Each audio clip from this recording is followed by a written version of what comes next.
Hola, soy Stephanie Veleira Vizcarra, nutrióloga clínica, y en este podcast descubrirás herramientas y consejos para alcanzar tu mejor versión.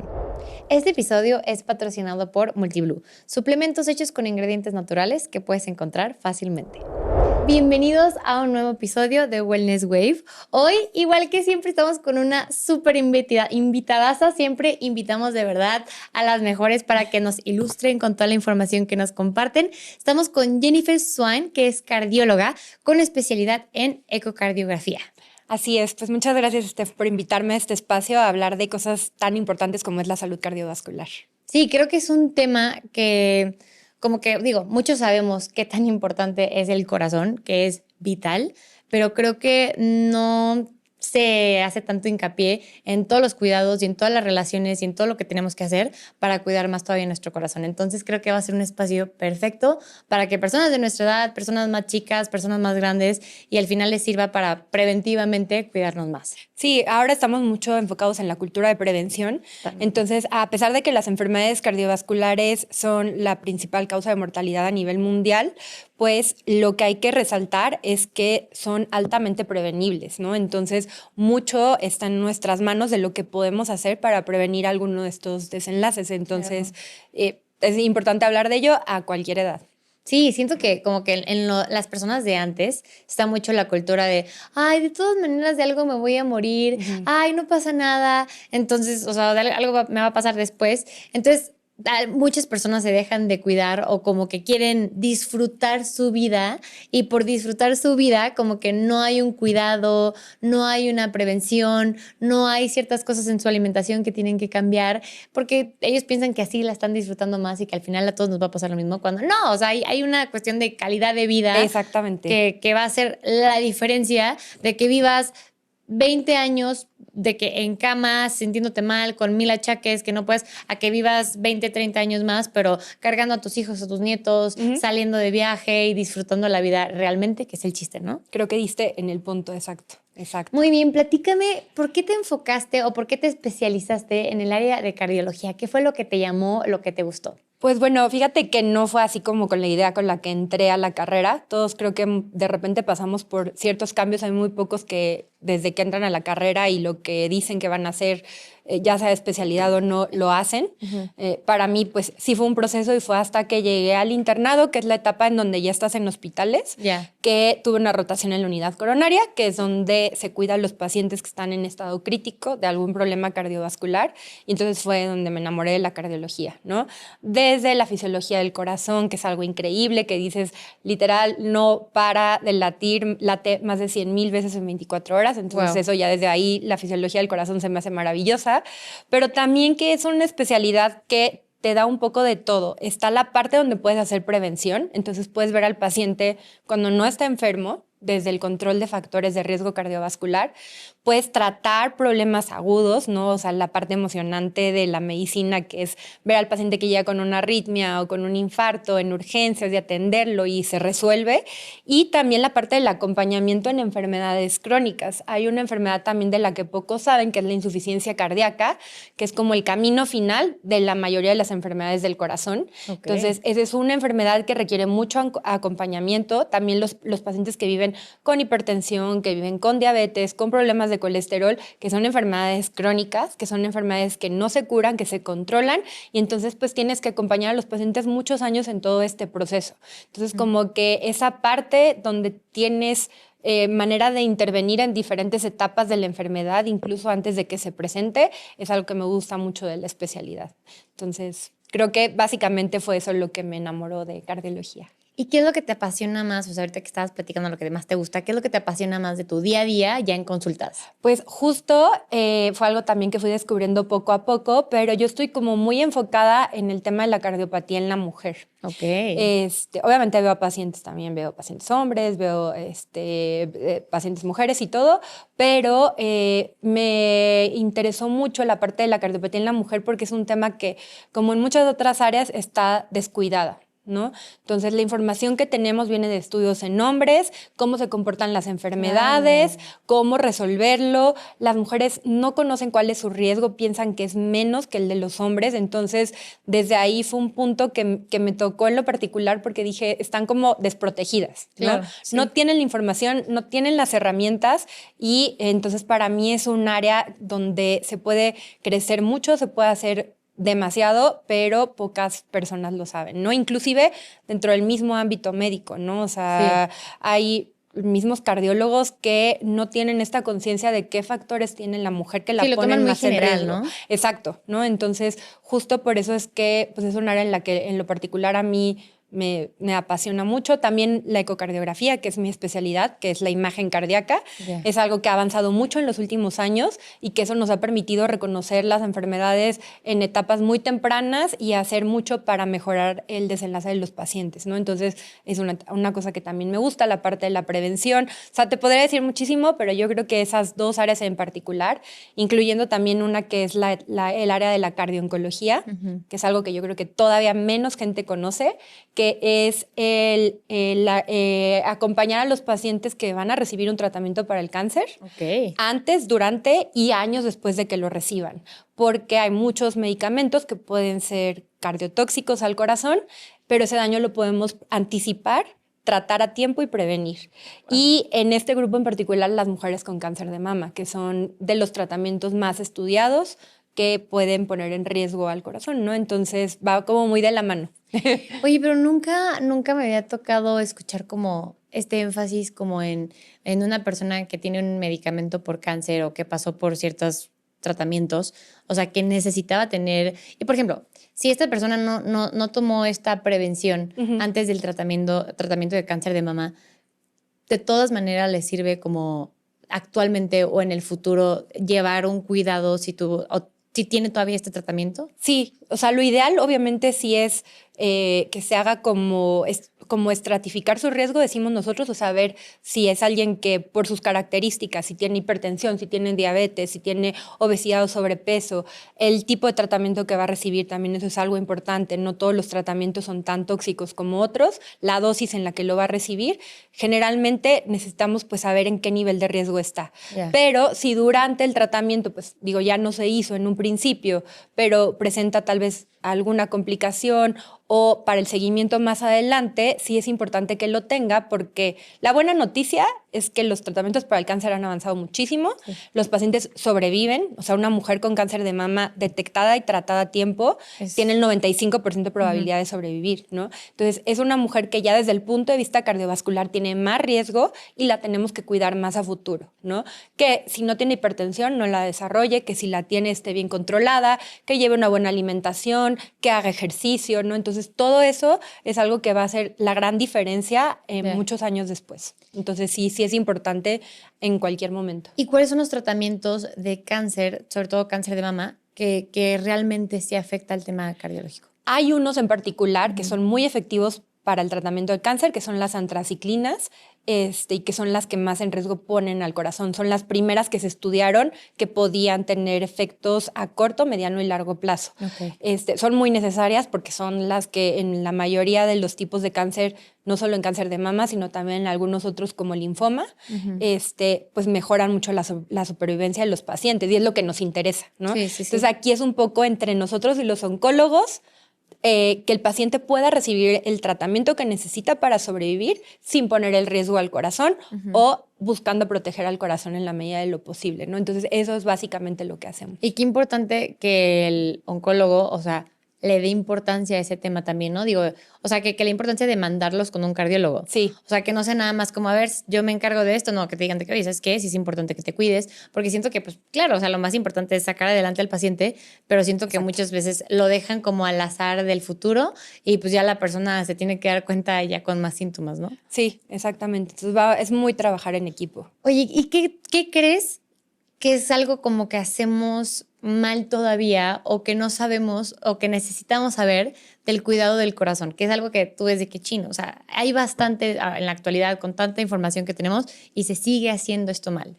Para empezar, yo creo que qué situaciones o qué factores nos ponen en riesgo de tener problemas cardíacos a futuro, ¿no?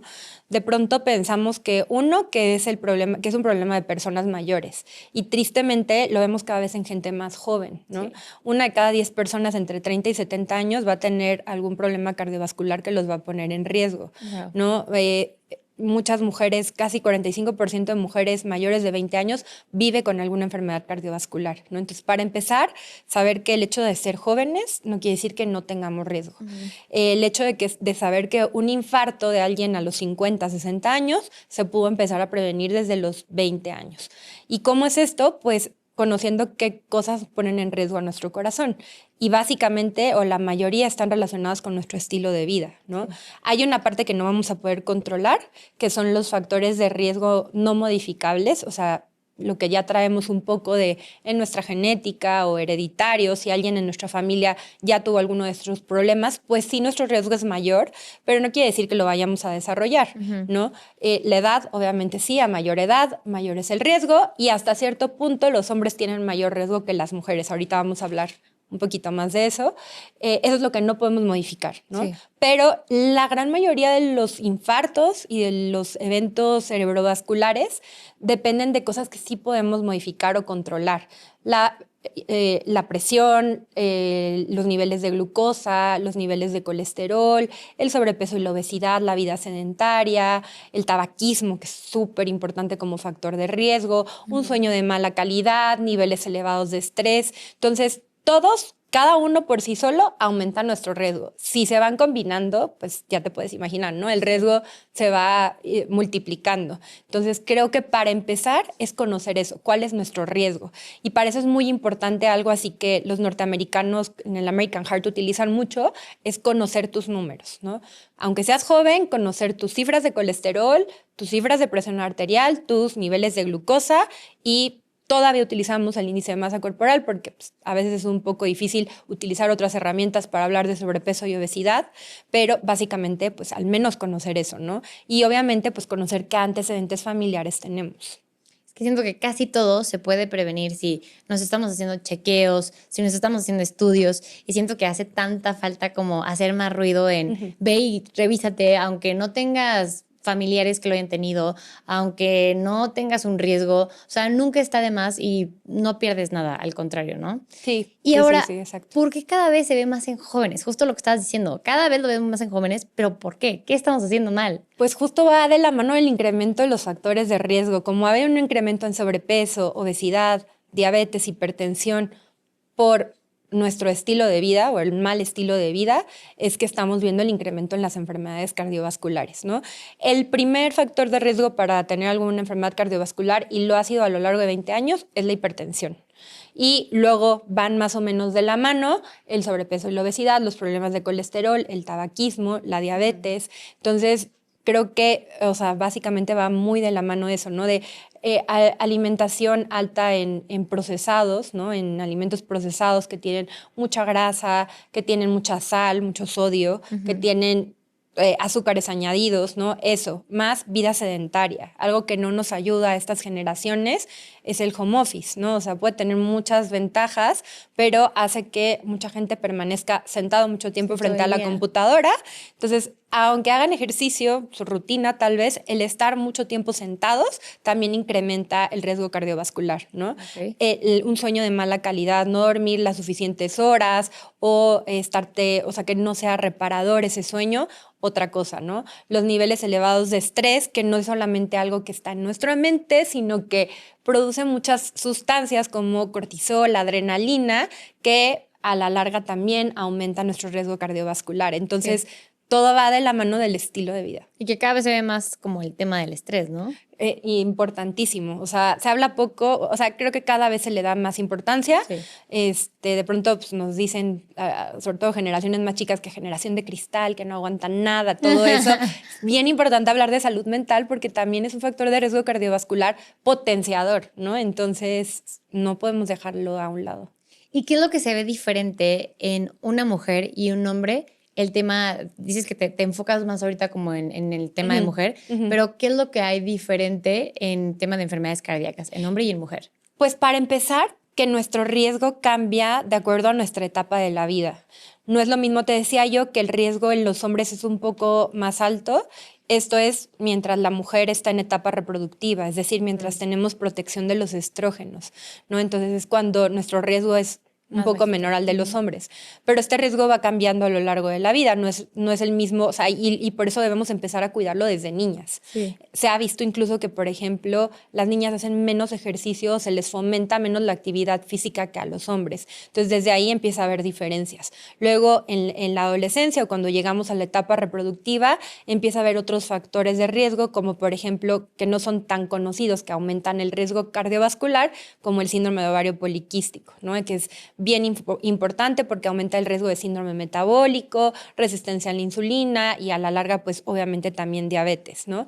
Otra cosa es los problemas que hay en el embarazo, ¿no? Que hay muchas mujeres que tienen preeclampsia o hipertensión en el embarazo, diabetes gestacional. Eso no solo aumenta el riesgo en el embarazo, sino también el riesgo a futuro. Está súper estudiado que aunque no desarrollen hipertensión, si tuvieron hipertensión en el embarazo, también tienen un incremento en el riesgo de infartos y eventos cerebrovasculares a futuro, ¿no?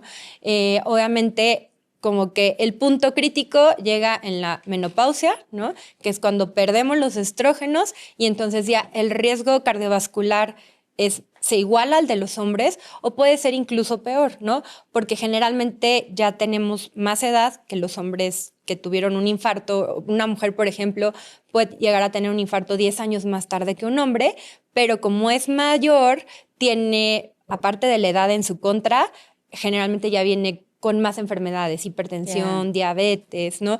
Entonces eso hace que un infarto ya no es lo mismo a esa edad que 10 años atrás en un hombre, ¿no? Entonces nos va peor en un infarto después de la menopausia.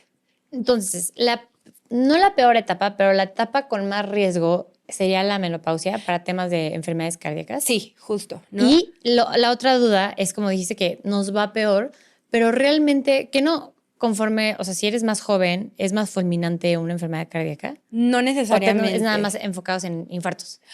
No necesariamente, hay como un poco de ese mito, pero la realidad no. O sea, la realidad es que sí hemos visto justo en varios estudios un aumento en la incidencia de los infartos en mujeres entre los 40 y los 50 años, ¿no? Ok. Va de lo mismo, de la mano de todos estos factores de riesgo que no se trataron y no se detectaron a tiempo y que además se subestima, ¿no? O sea, pensamos que una mujer tal vez de esa edad, joven, como tú dices, ¿no? Que llega con dolor en el pecho a urgencias, pues tristemente muchas veces lo primero que se piensa es que es ansiedad o que es otra cosa, un problema gástrico o en No le dan la cantidad de importancia. cosas antes de, oye, hazle un electro, ¿no? O sea, nosotros tenemos indicado por guías que a todo paciente que llega con dolor en el pecho urgencias, le tienes que hacer un electro en los primeros 10 minutos. Y está súper comprobado que en las mujeres se retrasa, ¿no? Esa atención porque no se piensa, ¿no? Entonces, desde ahí empiezan los problemas. Tenemos peores desenlaces porque ni siquiera se sospecha, entonces se retrasa el diagnóstico, se lleva con menos frecuencia al tratamiento de elección, que en este caso es un cateterismo para abrir la arteria tapada en el caso de un infarto, y pues eso obviamente hace que vaya peor, ¿no? O sea, que las complicaciones de un infarto sean mayores. Entonces, desde ahí empiezan los problemas, desde la falta en el reconocimiento, o muchas veces incluso que nosotras mismas no identificamos que se pueda tratar de algún problema cardiovascular. Si tienen oportunidad, ahí hay un video que van a encontrar en YouTube de la American Heart con una actriz, ahorita se me fue su nombre, una comediante norteamericana muy conocida, que justo es con el objetivo de crear conciencia y está pues como la típica mamá, o sea, entre los 40 y 50 años, haciendo el desayuno, ya sabes, como corriendo todo para preparar así de que, y el esposo ya se va y entonces aquí está tu café, mi amor, y los hijos corriendo y haciendo el desayuno y se empieza a sentir como mal, ¿no? Empieza con dolor en el pecho, empieza como que un poquito de náusea, empieza a sudar y así de que, ay, ¿estás bien, mamá? No, sí, estoy bien, ¿no? Y con que no le pone mucha atención, bla, bla, bla. Y entonces en eso, antes de que se vaya el último hijo, así se colapsa y entonces agarra el niño así de que, habla el niño al 911 y es que mi mamá se siente mal, no sé qué, bla, bla. Entonces ya agarra a ella y, o sea, literal lo que tenía era un infarto, ¿no? O sea, lo hace como muy en comedia, pero tristemente esa es la realidad, ¿no? Que ya desde ella se empieza el no reconocer, luego el que no lo reconozcan los médicos en los servicios de urgencias, los propios cardiólogos, ¿no? Y pues todo este paquete ya de enfermedades que muchas veces traen, que hace que aumente muchísimo el riesgo. No, y aparte yo creo que tener toda esa presión, o sea, aparte de las hormonas, aparte de que estás en la menopausia, aparte de que no te pones atención, yo creo que estar, o sea, para una mujer simplemente no es lo más fácil de que trabajo, hijos, esposo, talala, o sea, la neta es un superpoder, pero estar en ese estrés también te va afectando como que día con día, ¿no? Entonces son muchos como factores, Exacto. pero sí está cañón, o sea, como que eso que dices de que aumente el riesgo, o sea, científicamente comprobado aumente el riesgo porque somos tan demandantes con nosotras mismas que ni siquiera nos damos la chance de darnos cuenta qué nos está pasando. O sea, nos enfocamos más en si al hijo le duele la cabecita, la pancita, si al que sea le duele algo, pero a nosotros es como ni siquiera tomarnos en cuenta todo. Te olvidas, exactamente. O sea, creo que te decía yo que el periodo crítico es la menopausia, pero en realidad hay un periodo antes, que es la perimenopausia, o sea, justo entre los 40 y los 50 años, que una mujer es súper productiva, pero que también está encargada de su casa muchas veces, más la mujer latinoamericana, ¿no? O sea, sabemos que sigue siendo como la encargada de la casa, ¿no? Así, aunque trabaje, etcétera, lo que sea. Y muchas veces también de los papás, ¿no? Viene la carga de los papás que ya empiezan con enfermedades y todo, entonces es la cuidadora primaria del abuelito, del papá, etcétera. Entonces, ese periodo, muchas mujeres dejan de hacer ejercicio, de cuidar su alimentación, de hacer sus revisiones de rutina. Seguro vas al ginecólogo, pero muy pocas veces te vas a preocupar porque, oye, ¿y cómo estará mi glucosa? ¿Y cómo está mi colesterol? ¿Y cómo está mi presión? O sea, no piensan tal vez en ir a un cardiólogo, o deja tu cardiólogo, un internista, ¿no? Entonces, eso es un periodo como súper valioso que se pierde porque se puede hacer mucha detección oportuna y prevención, pero pasa en último término porque antes está todo lo demás. No, y aparte de que por ser mujer estás ocupada lo que tú quieras, o sea, creo que hay mucho tema con que siempre te dicen, ay, es que qué exagerada. Ay, es que siempre te duele todo. O sea, imagínate, o sea, a mí, yo sí soy súper nerviosita para esas cosas y yo sí soy la típica de que, no sé, me dolía la espalda, pero me dolía muchísimo abajo y yo, nefrólogo, claro que voy a poner cita con el nefrólogo. Entonces fui, chalala, y mi hermana así de que, ay, no, es que siempre vas con especialistas, te encanta de que gastar, te encanta que yo, a ver, o sea, prefiero estar segura y porque soy nerviosa, prefiero estar tranquila a estar con el riesgo o en 10 años arrepentirte y decir de que no manches, ¿qué me costaba de que poner esa cita, no? O sea, al final es un tema preventivo, es un tema que no hay por qué decirle a alguien qué exagerado, para qué vas, para qué gastas, o sea, al revés, creo que hay que hacer un poquito más como de voz en ve, cuídate, chécate, revísate si tienes que ir y eso te deja tranquila, vas a estar mejor porque el mismo estrés de estar con la situación que no sabes qué es te va a afectar tarde o temprano también. Exacto, y lo que dices está súper descrito también, el gaslighting médico le pasa mucho más a las mujeres, ¿no? Sí. O sea, y no solo en cardiología, también apenas se está viendo bien qué es lo que está pasando con mujeres que viven con dolor por endometriosis, ¿no? Que muchas veces se les pasaba por alto de que, ay, es normal que tengas cólicos, es normal que te sientas así, ¿no? Entonces, muchas cosas nosotras mismas los normalizamos porque se nos ha enseñado que exageramos, que somos ansiosas, ¿no? Entonces, que tú lo digas y que cada vez más personas lo digan es darle visibilidad a estos problemas y ver que de verdad sí se pueden detectar muchas cosas a tiempo por hacerte una revisión, ¿no? Claro. O sea, tan sencillo como eso.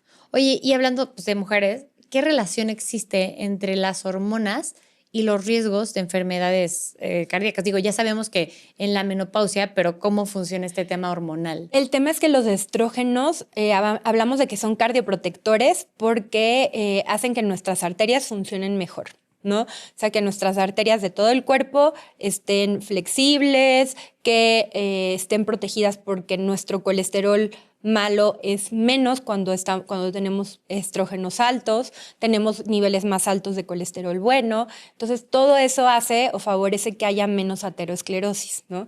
El denominador común de las enfermedades cardiovasculares es esa palabra mágica que se llama aterosclerosis, que es la formación de plaquita de colesterol en nuestras arterias. Yo le digo a mis pacientes que es como el sarro que se forma en las tuberías, ¿no? Todos vamos acumulando este sarro a lo largo de la vida. ¿Quiénes lo van a acumular más rápido o más? quienes tengan hipertensión, diabetes, problemas de colesterol, obesidad y sobrepeso, fumen, etc. Entonces, los estrógenos hacen que nuestras arterias estén protegidas y no formen tanta placa de colesterol, ¿no? Ok. Precisamente por eso, porque tenemos también, por ejemplo, menor sensibilidad a la sal gracias a los estrógenos, bueno, al sodio, y eso hace que no desarrollemos hipertensión tan jóvenes. Ok. Entonces, cuando llega la menopausia, nuestro riesgo de hipertensión es mayor porque somos más sensibles al sodio, más sensibles a la sal, porque tenemos más colesterol malo y porque nuestras arterias ya no son tan flexibles, son más rígidas. Entonces, todo eso es lo que, la verdad es que los estrógenos son maravillosos para muchas cosas, pero son súper protectores arteriales. Ok, y por ejemplo, ya si juntamos el tema de que, bueno, la mujer en la menopausia, perimenopausia, el hombre, la mayoría de su juventud, si ponemos en una balanza todo esto, ¿quién tiene más riesgo de enfermedades cardíacas? Así, en global podríamos decir que los hombres, pero es mínima la diferencia, ¿no? Ok. O sea, 1 de cada 3 mujeres muere por enfermedades cardiovasculares. Pensamos, y yo le pregunto a mis pacientes, ¿de qué se mueren las mujeres? Y la gran mayoría me va a decir que cáncer, ¿no? Y como número 1, cáncer de mama. La realidad es que el riesgo es 13 veces mayor de morir por enfermedades cardiovasculares que por cáncer de mama, ¿no? Wow. Entonces, causa número 1, combinando todos los tipos de cáncer juntos. Entonces, eso es algo que así tiene que quedar como súper claro. Hay como un concepto que nosotros hemos tratado de modificar que se llama medicina de bikini, que vemos la salud de la mujer como literal, mamas y aparato reproductor, ¿no? Como las partes del bikini. Entonces, hay una doctora del American Heart la Sociedad Americana, que justo habla mucho de abandonar este concepto de medicina de bikini y ver la salud de la mujer como integral, ¿no? En todas las etapas de la vida e identificar cómo cambia este riesgo a lo largo de las diferentes etapas y qué podemos hacer para minimizarlo de acuerdo a la etapa en la que estemos. Ay, no, a mí me encanta que cada vez hay más estudios, cada vez hay más información, cada vez hay más investigación y de verdad esas son cositas que nos van abriendo puertas a la prevención. Exactamente. Pero ahora, siento que todos sabemos, entre comillas, de que cuáles son los síntomas de un infarto, o al menos pensamos que lo sabemos, pero también creo que hay mucha mala información en lo que te decía la vez pasada, ¿no? Como que nada más sentimos entumidito el brazo izquierdo y tú de que, no, ya, me va a dar un infarto, ya aquí quedé. O sea, realmente, ¿cuáles son los síntomas de un infarto? El principal va a ser dolor torácico, o sea, dolor en el pecho, que generalmente se describe como un dolor opresivo, o sea, como que sientes Te quita el aire. Ajá, como que alguien está sentado, decimos nosotros o nos dicen en la carrera, es como si un elefante estuviera, nunca nos ha pasado, ¿verdad? Pero sí, o sea, no lo podemos describir porque no lo hemos experimentado, pero así es como muy está, fuerte lo que te es muy, muy sofoca. fuerte. Okay. O sea, una sensación como si te estuvieran apachurrando el pecho, que no necesariamente se queda solo en el pecho, que muchas veces se va hacia la espalda, hacia el cuello y la mandíbula, hacia la cara interna de los brazos, ¿no? Y que suele acompañarse de otros síntomas. Falta de aire, náusea, sudor frío, un poquito sensación de muerte, así se llama, sensación de muerte inminente, ¿no? Okay. Y puede haber algunas otras cosas, ¿no? Gente que de pronto se maree o si de plano hay alguna complicación se desmayen, ¿no? Pero el principal es el dolor torácico.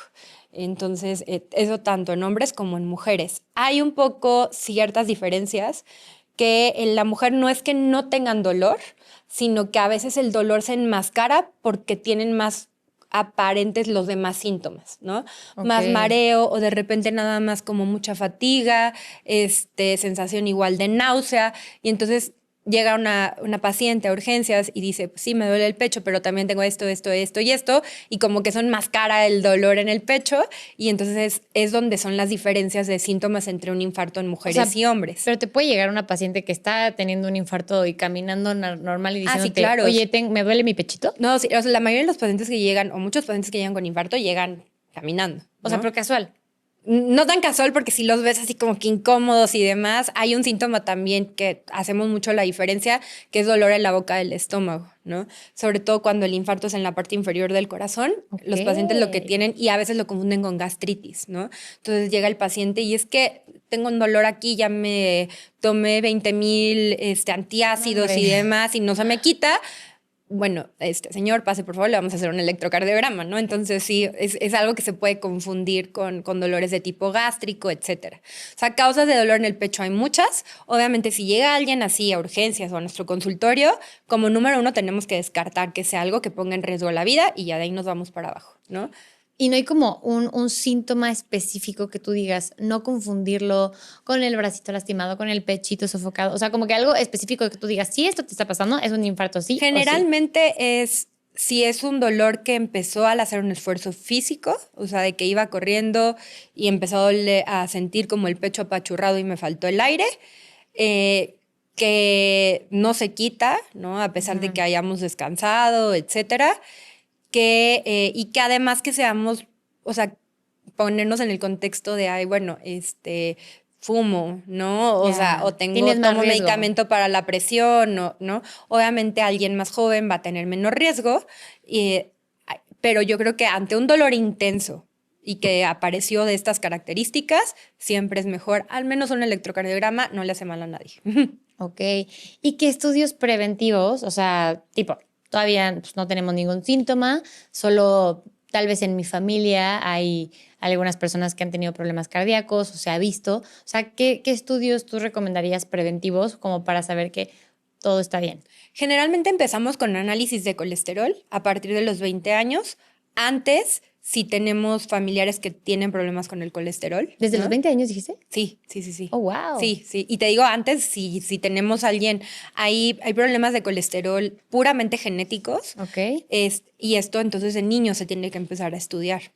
Pero por lo menos a partir de los 20 años, hacer un análisis de colesterol. Si sale todo bien, se repite cada 4 años, ¿no? Hasta a partir ya de los 40 ya podemos hablar un poco más de mayor riesgo cardiovascular y de sí hacernos nuestro análisis de colesterol por lo menos una vez al año, ¿no? Entonces, un perfil de lípidos completo que no solamente tenga colesterol y triglicéridos, que tenga cuánto de ese colesterol es bueno, cuánto es malo, o sea, HDL, LDL.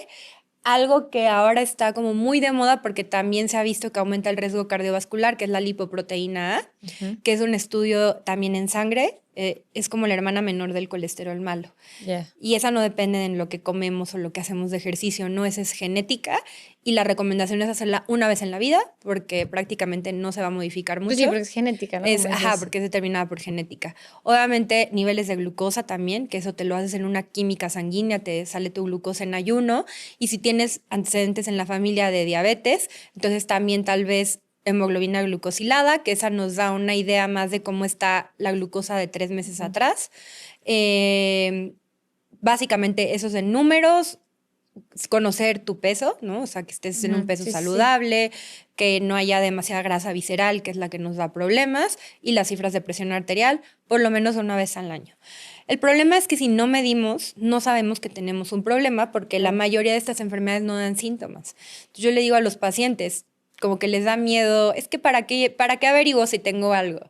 Y yo, porque si no, el primer aviso va a ser cuando llegue a urgencias con el infarto. Sí, de algo que pudimos prevenir, ¿no? Y no les gusta tener esta etiqueta de soy hipertenso o soy diabético y se entiende, vienen muchos miedos de por medio, pero yo siempre les digo que es mejor saberlo, reconocerlo y poder controlarlo a tiempo. Claro. ¿no?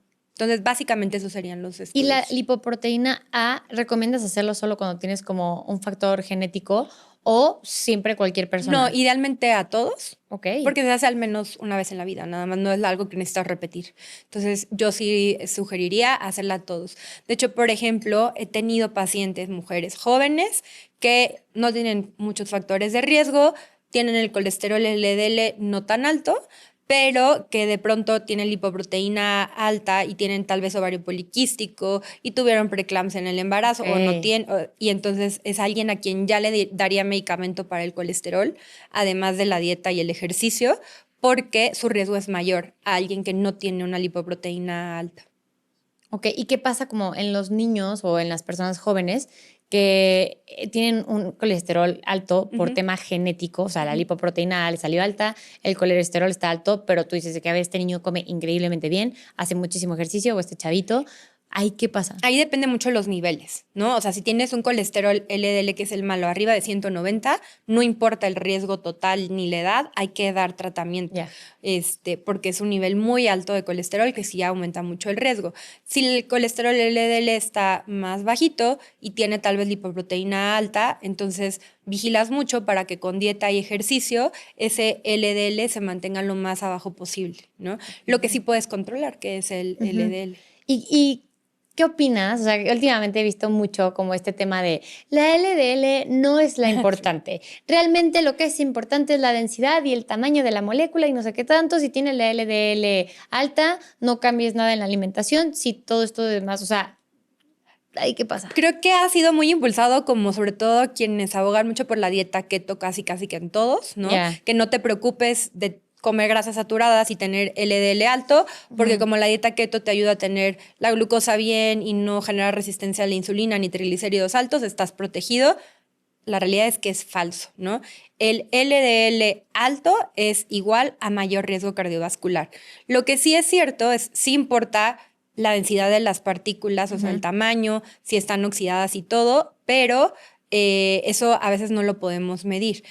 Hay otra medición que es otro tipo de molécula que se llama ApoB, que también se puede medir, ¿no? Y la ApoB es como una sustancia que está en todas las moléculas que favorecen la aterosclerosis, ¿no? Okay. Entonces, a veces es como una medida más exacta de saber qué tanto tenemos de colesterol malo, pero van muy relacionadas. O sea, quien tiene ApoB alto va a tener LDL alto, ¿no? Entonces, o sea, lo que nos dicen las guías y la evidencia es que LDL alto aumenta el riesgo de infarto y eventos cerebrovasculares y no hay de otra, ¿no? No importa si tienes bien la glucosa, no importa si tienes bien la presión arterial. Si además se van sumando estos, pues tener LDL alto pues empeora todo, ¿no? Sí, claro. Pero la realidad es que no, o sea, es falso, ¿no? O sea, no hay nada de evidencia que diga que tener LDL alto te protege. Ok. Y la presión elevada, o sea, ¿qué tan común es que no tengas síntomas o no darte cuenta y que solamente lo tengas elevada? Es lo más común. Por eso le llaman a la hipertensión el asesino silencioso, ¿no?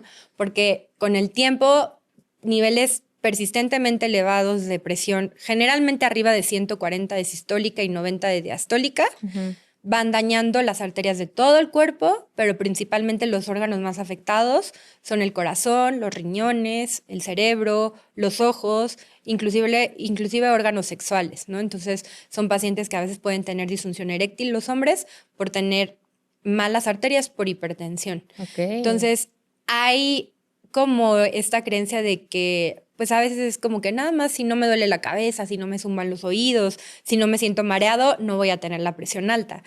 La realidad es que quisiéramos que fuera así, pero no da aviso, ¿no? Entonces, por eso es que hay que medirla. Y ahora sabemos que el riesgo empieza con cifras más bajas de presión, ¿no? O sea, lo ideal sería tener una presión por debajo de 120/80. Okay. Eso sería lo ideal, ¿no? Y el riesgo ya empieza a aumentar conforme tenemos arriba de 130/80 y generalmente damos medicamentos a partir de 140/90. Okay. Hay que tomar en cuenta otros factores de riesgo, sí, no solamente las cifras de presión arterial, pero no nos va a dar aviso, ¿no? Entonces, si no la medimos, no sabemos. Las personas que tienen la presión baja, ¿tienen algún riesgo o pueden ir campantes por la vida? No, generalmente no hay riesgo dependiendo del nivel de presión, ¿no? Hay personas que viven con presión de 90/60 y esa es su presión y ha sido siempre y nunca van a tener ningún síntoma. Hay en quienes sí, ¿no? Nos importa no solamente la cifra, sino si viven con 90/60 y se marean constantemente o tienen desmayos frecuentemente. No te va a poner en riesgo cardíaco, pero obviamente hay quienes tienen más tendencia a tener presión bajita o tienen algo incluso que se llama disautonomía y se desmayan con mucha frecuencia y pues ahí lo peligroso es un golpe por la caída, cómo afecta su calidad de vida, etcétera, ¿no? Pero tener 100/60, 90/60 y vivir sin ningún problema es súper factible, ¿no? Okay. O sea, y es hasta cierto punto, diría yo, protector. Sí, ¿no? sí, o sea, un poquito preventivo, poquito. Exactamente, ¿no? O sea, pero te digo, sí depende si va asociado a síntomas o no. Ok. Y en cuestión del estrés, que vemos mucho el estrés últimamente, en tema del cortisol, o sea, ¿Hay una relación estrés, cortisol, presión arterial alta, problemas cardíacos? Sí. A ver, el estrés nos puede afectar de dos maneras. Tanto puede favorecer problemas cardiovasculares de manera aguda. Por ejemplo, hay estudios que se han visto que en personas después de un terremoto o desastres naturales, etcétera, aumentan ese periodo unos días después de alguno de estos eventos los infartos, ¿no? Porque en quienes tienen algo de susceptibilidad, que ya tienen aterosclerosis, que tienen plaquitas en sus arterias del corazón y todo, la liberación de adrenalina y todo lo que se genera por estrés favorece que estas plaquitas de colesterol se rompan, el cuerpo intenta reparar y entonces forma un coágulo que tapa por completo la arteria y eso es lo que conocemos como infarto, ¿no? O sea, esta parte del corazón deja de recibir oxígeno y nutrientes y pues eso es un infarto, ¿no? Entonces, eso se ha visto en este tipo de situaciones, ¿no? Con niveles muy elevados de estrés, incluso hasta estrés bueno. También hay otro estudio bien interesante después de un mundial de fútbol que también se vio, de quienes, ya sabes, el equipo que perdió y así y demás. Entonces, y aumentan también los eventos cardiovasculares o incluso arritmias también, ¿no? Está relacionado. Eso hablando de estrés agudo. Ok. Pero ya el estrés crónico, que es la mayoría que sufrimos, ¿no? Nosotros, a largo plazo favorece la liberación de cortisol y esto favorece resistencia a la insulina, síndrome metabólico, inflamación, ¿no? Sí, claro. Que es la misma inflamación la que favorece también la aterosclerosis y obviamente a largo plazo los infartos, ¿no? Entonces, eso ya es el efecto acumulado, del estrés acumulado. Y es al que estamos expuestos la mayoría.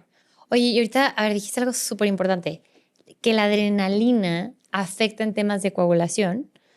Afecta en muchas cosas, ¿no? O sea, adrenalina en el exceso. Todos necesitamos cierta dosis de adrenalina. Pero, ¿no? por ejemplo, una persona que tiene presión arterial alta, que tiene problemas de colesterol, que tiene el LDL malo, si le da una alergia como un choque anafiláctico y se inyecta adrenalina, ¿está aumentando su riesgo? No. Okay, no, eso es como perfecto, que se necesita como tratamiento. Que dije que, wow. Es como la adrenalina en dosis muy altas, de manera como muy aguda en quienes tienen factores de riesgo cardiovascular. Incluso también hay otra cosa que es así como muy conocida, que es el síndrome del corazón roto, ¿no?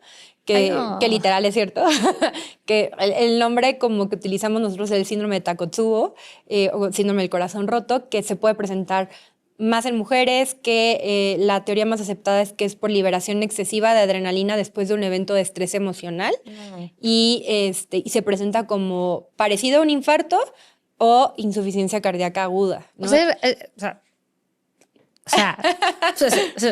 Por un tema amoroso, ¿nos podemos desvivir? Sí, es cierto, está súper descrito eso. Maldito Disney. Exacto. Y luego sobre todo las mujeres, y los hombres no pasa nada. Es más, está más escrito en mujeres, sí, exactamente. No sé si escuchaste, hay una la actriz muy famosa que hizo de la princesa Leia en Star Wars, falleció por infarto, ¿no? Más o menos joven, y su mamá falleció como un par de días después o algo así, ¿no? Entonces, eso que dicen que se murió por el corazón roto, está muy súper descrito el síndrome del corazón roto. Y la teoría más aceptada es que es por un exceso de adrenalina que hace que el corazón como que lo pones a tope, ¿no? Y obviamente, pues eso no es que eso pasa hasta en animalitos, ¿eh? Porque yo he visto que, es muy diferente tal vez, pero he visto como fallece un animalito y de que su compañerito a los días o a la semana. Sí, no sé, fíjate que no sé si sea lo mismo en animales, probablemente sí, ¿no?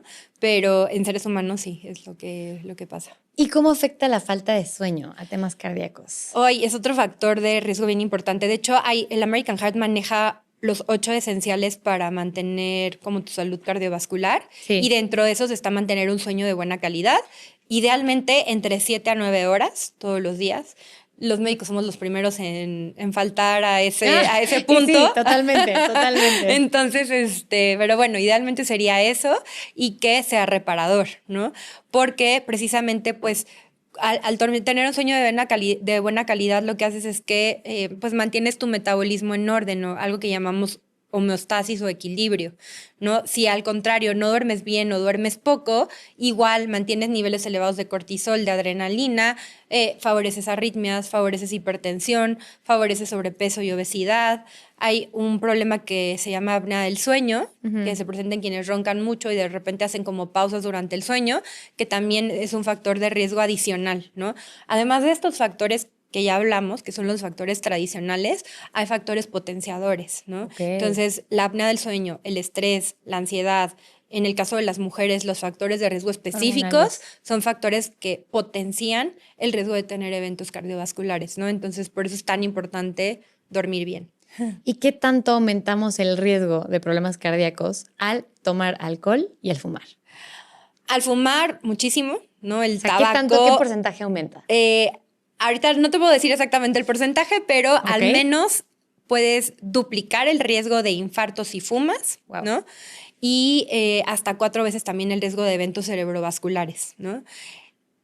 El problema es que las sustancias que trae el tabaco favorecen inflamación y oxidación, entonces van dañando la pared de nuestras arterias. Nosotros tenemos una capita por dentro de nuestras arterias que se llama endotelio, que es como una capita muy delgadita, que no nada más está ahí, ¿no? Sino que tiene muchas funciones hormonales y que se hace que nuestras arterias se mantengan sanas. Entonces, cuando fumamos, dañamos ese endotelio y ese endotelio deja de funcionar bien, favorece que se acumule colesterol, plaquitas, hace que las arterias se vuelvan más rígidas y eso es lo que a la larga pues favorece el riesgo de eventos cardiovasculares. Y no solamente eso, sino también obviamente ni hablemos de todos los tipos de cáncer que van asociados al tabaco. Claro. Y en cuanto al alcohol es un poquito más complejo porque ahí la relación ha sido más controversial. Había incluso estudios que decían que niveles, con un consumo moderado de alcohol o un poquito menor a moderado, tenía ciertos, o era ciertamente protector para el corazón. ¿Pero ciertos tipos de alcohol o cualquier tipo de alcohol? Está un poco más descrito, sí, para el vino tinto, porque tiene sustancias como polifenoles y resveratrol, que tienen propiedades antioxidantes, ¿no? Entonces, que hacen que nuestras arterias se mantengan sanas. Está ahí un poco controversial la relación porque no sabemos en qué cantidades, ¿no? De esto que tiene el vino, ¿no?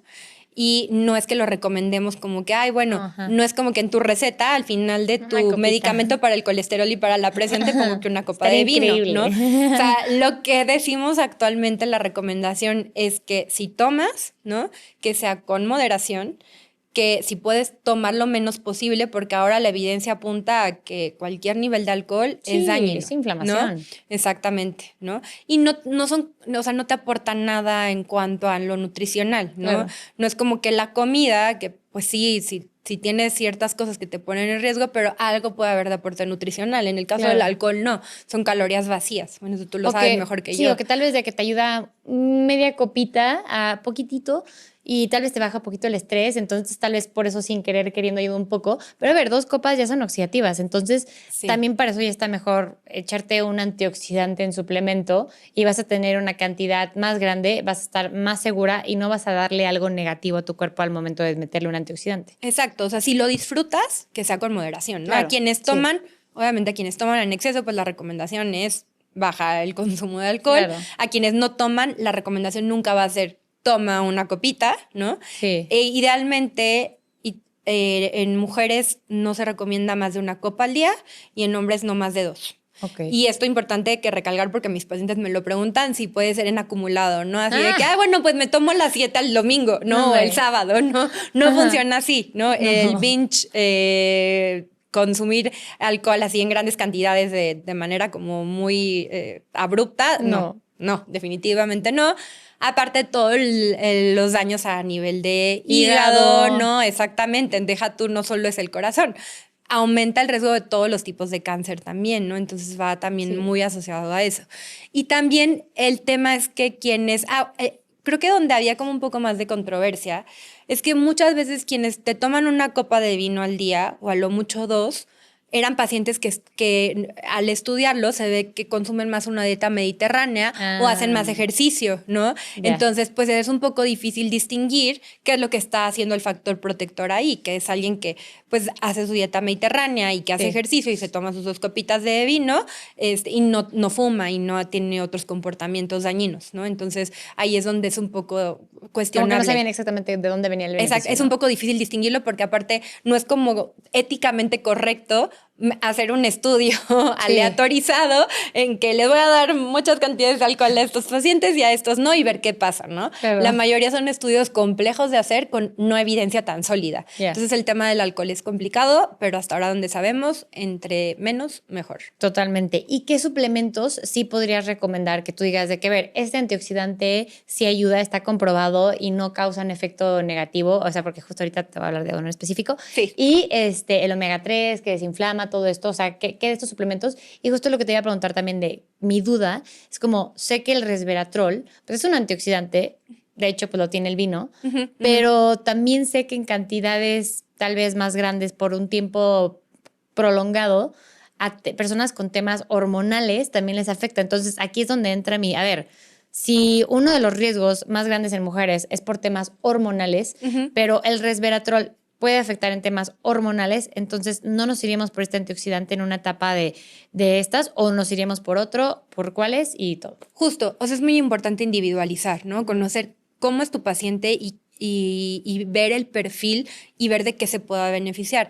El tema con los suplementos, a nosotros en lo cardiovascular nos manejamos mucho por desenlaces duros, ¿no? O sea, ¿qué medicamentos o qué sustancias nos van a disminuir a largo plazo el riesgo de infartos y eventos cerebrovasculares? Ok. Si no tenemos esa evidencia sólida, no lo podemos recomendar abiertamente. Yeah. De las pocas cosas que sí tienen evidencia sólida en ese sentido, o sea, en pacientes, por ejemplo, que han tenido infartos, el omega 3, ¿no? El EPA puro, y la dosis también importa. O sea, la dosis que utilizaban en el estudio más grande de donde se obtiene la evidencia es de 4 gramos al día, ¿no? Entonces también hablar perfecto. de eso, ¿no? Que es el EPA puro y que son 4 gramos. Hay algunos otros, por ejemplo, la coenzima Q10, que también se ha estudiado sobre todo en pacientes con insuficiencia cardíaca, donde hay evidencia de que puede mejorar calidad de vida, pero también todavía esa evidencia todavía no es sólida. Entonces, la mayoría van en ese camino, pero todavía no los podemos, o sea, no los recomendamos abiertamente, no van a perjudicar, eso sí. Algo bien importante es que siempre antes de ver la eficacia de los medicamentos tenemos que ver el perfil de seguridad, ¿no? Sí. Y de cualquier cosa, o sea, suplementos, medicamentos, etcétera. Entonces, lo que sabemos es que no perjudican, ¿no? Entonces, mientras el paciente no abandone su tratamiento para insuficiencia cardíaca y puede ser algo que sí lo puede beneficiar, lo podemos recomendar, Totalmente. ¿no? O sea, igual y no va a ir así tal cual completo dentro de la receta, pero puede llegar a tener un beneficio. Y nos importa la calidad de vida de los pacientes, eso también hay que decirlo y tú lo dijiste al principio. No se trata solamente de, bueno, disminuir tu riesgo de muerte, pero pues como sea que llegues, ¿no? Sí. No, es mejorar calidad de vida. O sea, y justo todo lo que pueda mejorar calidad de vida, aunque no tengamos evidencia tan sólida, pues es algo, y mientras sea seguro, lo podemos recomendar, ¿no? Okay. Entonces, hay algunos con menos evidencia que pueden beneficiar, sobre todo si tenemos un documentado que tiene niveles bajos, que hay una deficiencia real, como es el magnesio y la vitamina D, ¿no? Que sí sabemos que en pacientes que tienen deficiencia, pues sí puede aumentar el riesgo cardiovascular, tal vez a través también de cuestiones indirectas, porque aumenta el riesgo de infecciones, y sabemos que infecciones como virales, como la influenza o el COVID, en pacientes que tienen antecedentes cardiovasculares, pues también aumentan el riesgo de hospitalizaciones, de insuficiencia cardíaca y de infartos. Sí. Entonces sí tenemos, ahí sí recomendaría yo, y sí lo hago con mis pacientes, medir niveles de vitamina D, niveles de magnesio, y en caso de que haya una deficiencia documentada, suplementar, porque lo va a proteger, ¿no? Sí. Al final. De lo que yo tengo conocimiento hasta ahorita, tampoco es como... Seguramente tú tienes muchísimo más experiencia y me podrás también retroalimentar a mí de los suplementos justamente que Sí, recomendarías. es que justo yo creo que lo que dices, o sea, todo va dependiendo de la forma personalizada del paciente, ¿no? Porque, o sea, a uno le puede ayudar porque trae deficiencia, a otro le puede perjudicar porque tal vez no era lo que necesitaba, tal vez ya la traía alta y nos van a más afectar, al otro nos puede cambiar, o sea, creo que depende muchísimo y es algo como tú dices, que tenemos que ver en los laboratorios, que tenemos que ver en los signos, en los síntomas, síntomas, pero claro, si hay cositas que nos va contando el paciente, como pues bueno, hay una inflamación a nivel celular, omega 3, como entonces de buena calidad y que no tenga mercurio. O sea, sí es muy importante que cuidar todos los factores.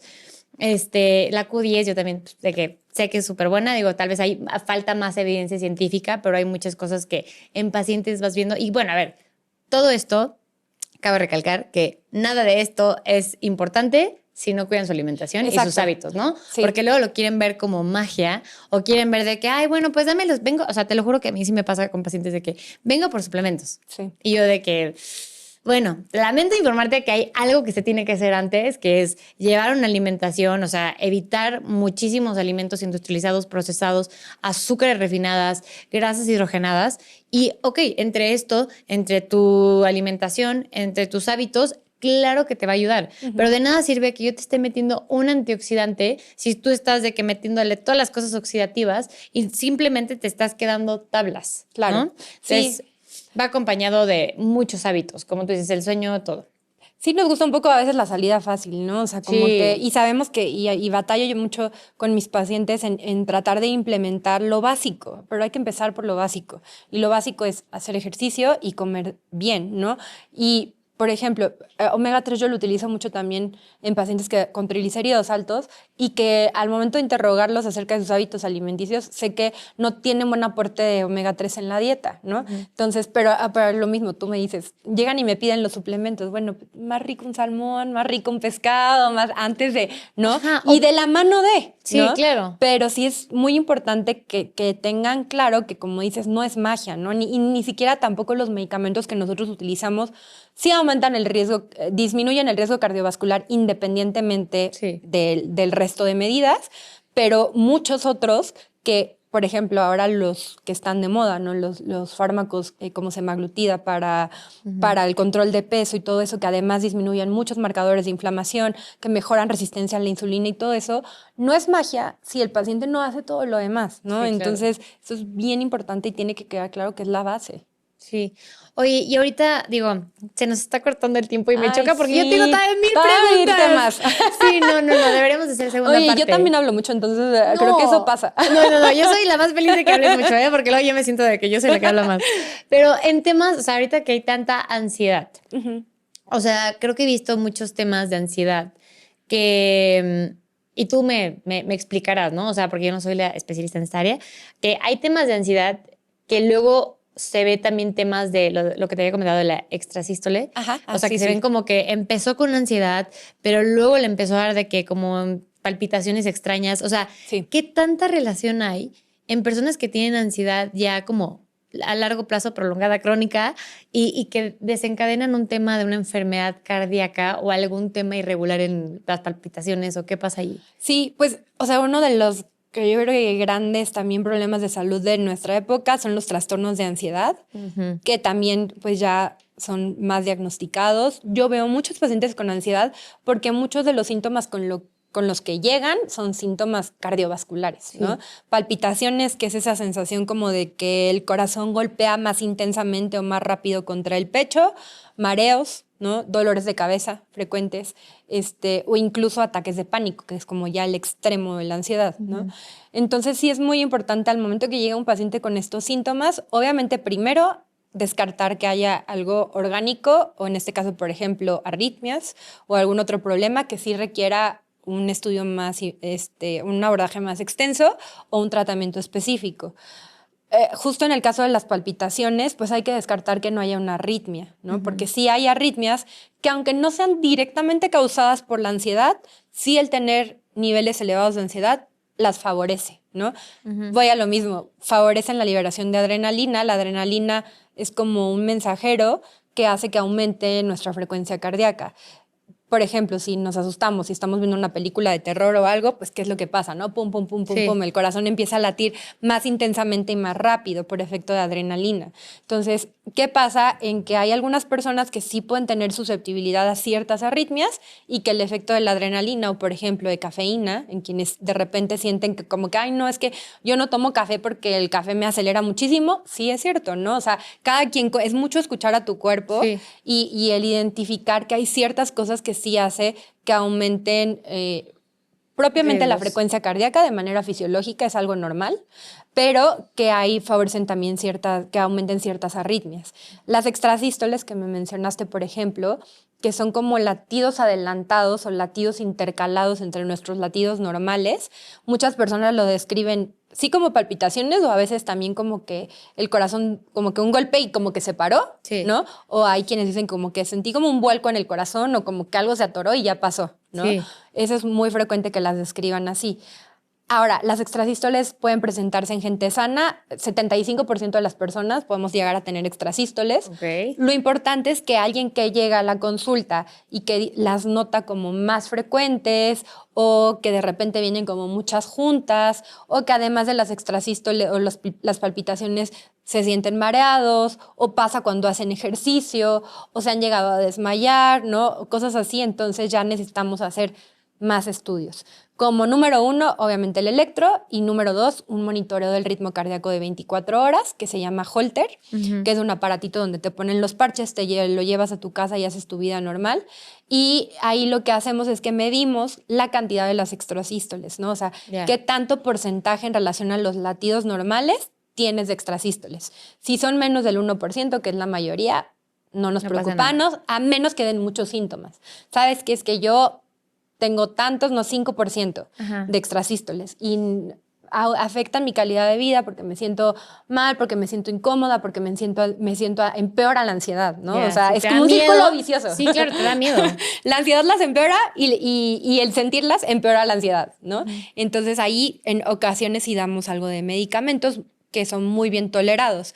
Pero cuando son más del 10%, entonces ya necesitamos estudiarlas más, ¿no? Okay. Ver el origen. A veces hay problemas eléctricos en el corazón que necesitan que ese cortocircuito, o algunos especialistas que se llaman electrofisiólogos, que son cardiólogos especialistas en arritmias, las queman literal y desaparecen las extrasístoles, ¿no? Pero, o en quienes tienen algún problema en la anatomía y la función del corazón, y que por eso se presenta la arritmia. Entonces, sí. A lo mismo, individualizar al paciente. Pero si la ansiedad las puede favorecer, sí, sin duda las puede favorecer.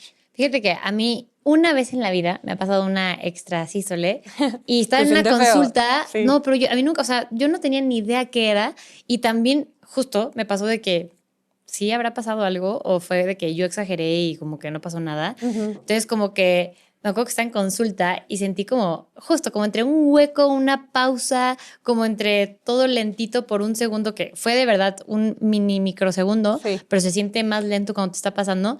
Y algo súper raro, sentía que no podía pasar saliva. Ajá, sí, O sea, sentía es como que mucho eso. Sentía como, no sé si como que mi cuerpo perdió el ritmo y dijo, ay, si yo voy con ritmo del corazón, ahora cómo paso saliva, o sea, como que qué sigue, pero sentí que no iba a poder pasar saliva y sentí que me iba a ahogar. Sentí bien raro y ya fue como que pasé saliva, todo normal, ok, todo súper bien. Llegué a mi casa y le platiqué a mis papás y yo así de que, oigan, me pasó algo súper raro, pero no sé si estoy exagerando. Y ya fue como que mi hermana es doctora y le dije, como, y a ella le he pasado 1000 veces estas extrasístoles. Ella es una experta, porque le he pasado 1000 veces, pero también por temas de ansiedad le va a dar más todo esto. Y ya le platiqué y sí me dijo de que no, sí, de que a lo que me platicas es esto, pero a ver, si fue una vez, ni te preocupes, ni te estreses. Exacto. Porque nada más vas a hacer que te pueda pasar otra vez. Entonces, relájate, todo bien, no pasa nada. Entonces, súper bien.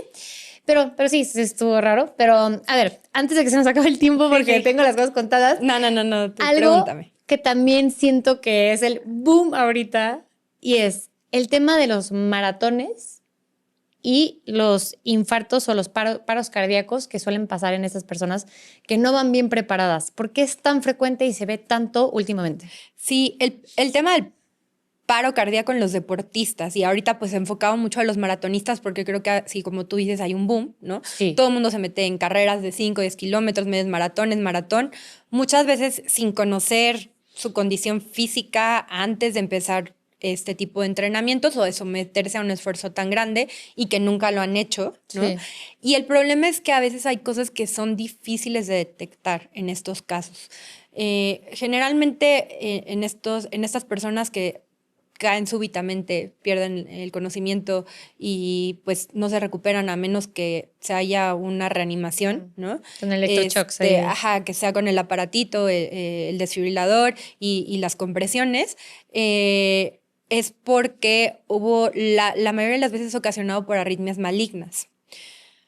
Y eso muchas veces es porque hay un problema de nacimiento, ¿no? Hay muchos problemas de nacimiento como algo que se llama miocardiopatía hipertrófica, que es el corazón está gordito o crecido de nacimiento, o hay algún problema en cómo maneja el corazón la electricidad, ¿no? O los electrolitos. Entonces, generalmente son problemas de nacimiento que es difícil detectarlos antes de que se presente uno de estos eventos. Por eso la recomendación, hay unos que sí se pueden detectar, ¿no? Entonces, la recomendación en estos casos es si te vas a someter a un esfuerzo tan grande que no has hecho antes, sí al menos hacer una evaluación de tu estado de salud basal, ¿no? Claro. Que te hagan un electro, que escuchen si no tengas soplos, que pregunten si alguien en tu familia tuvo un evento, un desenlace fatal antes de los 50 años, ¿no? Que se consideran jóvenes. Si has hecho ejercicio y sientes palpitaciones muy intensas de la nada, o te fatigas demasiado, o te has desmayado después de hacer ejercicio. O sea, todo ese tipo de preguntas es importante. Y muchas veces dices, pues, igual y no lo tomaron en cuenta, igual y consideraron que era algo normal y nunca se revisaron antes, ¿no? Electrocardiograma, al menos sí. Y en casos seleccionados, si se puede hacer además prueba de esfuerzo y un ecocardiograma, que es el ultrasonido de corazón, donde vemos el tamaño y la función del corazón y podemos detectar algunos de estos problemas, ¿no? Hay, por ejemplo, algo que se llama corazón del atleta, que en atletas de alto rendimiento, sobre todo quienes hacen entrenamiento de resistencia como maratones o algo que implica como algo también de fuerza, etcétera, tienen cambios en el electro que son normales, es una adaptación al ejercicio. El corazón late muy lento, de hecho, por ejemplo, en atletas de alto rendimiento, ¿no? Crece un poco, pero justo es donde tenemos que distinguir qué tanto ese crecimiento es fisiológico de lo patológico. Entonces necesitamos otros estudios como el eco o a veces una resonancia de corazón. Pero por eso es importante hacer la evaluación antes, porque sí hay cosas que se pueden predecir. Y la otra cosa es que si no se puede predecir, sí asegurarte de que si vas a someterte a un tipo de competencia, grande, ¿no? De este tipo, que haya gente capacitada en caso de emergencia. Claro. Que falta mucho eso. La cultura de reanimación en nuestro país es malísima, ¿no? Prácticamente donde hay los DEAs y todo eso es nada más aeropuertos y párale de contar, ¿no? Yo no he visto como en sitios masivos donde hay este tipo de competencias que tengan el aparatito para... No, y ojalá lo hagan, porque de verdad cada vez se ve más. Y el entrenamiento, además, ¿no? O sea, que alguien que sepa usarlo y que sepan por lo menos reanimación básica. Claro. Entonces, yo creo que sí serían dos cosas en las que yo me aseguraría que si voy a una competencia así, que haya un DEA y que haya alguien que sepa usarlo, que esté entrenado. Y si no, no, exactamente. Oye, ¿y la aspirina? ¿Qué tan mito, qué tan cierto es? Yo veo que mi papá lo toma, que mi papá y sus amigos todos de que sí, aspirina, pero realmente, digo, obviamente lo ideal sería que cuiden su alimentación y no tengan que, pero ¿qué realmente, qué tanto ayuda? Pues es que la aspirina es un medicamento que adelgaza la sangre, ¿no? Entonces puede prevenir la formación de coágulos, de trombos, que al final sabemos que un infarto, ya sea cerebral o cardíaco, es porque se forma un coágulo que tapa la circulación. El problema es que antes prácticamente se recomendaba aspirina para prevenir un infarto en pacientes que no lo han tenido y que tienen algún factor de riesgo cardiovascular, sobre todo de diabetes. Diabetes, hipertensión, fumadores, etc. Ha habido a lo largo de mucho tiempo estudios que precisamente han dicho, a ver, en realidad, ¿qué tanto previene un infarto la aspirina? Pues lo que se ha visto es que no. O sea, en quienes no han tenido un infarto o un evento vascular cerebral, en realidad no previene que lo tengan. En quienes sí está indicado es en quienes ya lo tuvieron, ¿no? Y es algo que se llama prevención secundaria, o sea, para tener un nuevo evento, ¿no? Sí toman la aspirina. Y al contrario, se ha visto que en pacientes mayores de 65 años puede aumentar el riesgo de sangrado, ¿no? Sobre todo sangrado de tubo digestivo. Entonces, nosotros siempre que damos un medicamento es porque sabemos que va a ser más el beneficio que el riesgo. Si yo ya la evidencia me ha dicho que un paciente tiene más riesgo de sangrar con la aspirina y no lo estoy protegiendo en realidad de un infarto, pues mejor controlo bien su colesterol, su presión arterial, que haga ejercicio, todo lo demás y no lo pongo en riesgo de recibir un medicamento que lo puede poner en riesgo en otra cosa. Ajá, exactamente, ¿no? Entonces, sí vemos riesgo-beneficio, pero en el caso de la aspirina ha cambiado y la recomendación actual es que no es para todos, ¿no? Son casos muy seleccionados y que no es útil en prevención en quienes no han tenido infartos. Ok. Y el tema de la glucosa alta, siento que como que hay muchas personas que no relacionan que tener la glucosa alta también nos puede afectar a un tema cardíaco, ¿no? Siempre piensan como ya tengo la glucosa alta, me encargo nada más de los carbohidratos, me encargo de mi glucosa y se acabó, pero no ven el riesgo que está aumentando con temas cardíacos. Ahí más o menos brevemente. El problema es que los pacientes con diabetes se mueren de infartos, ¿no?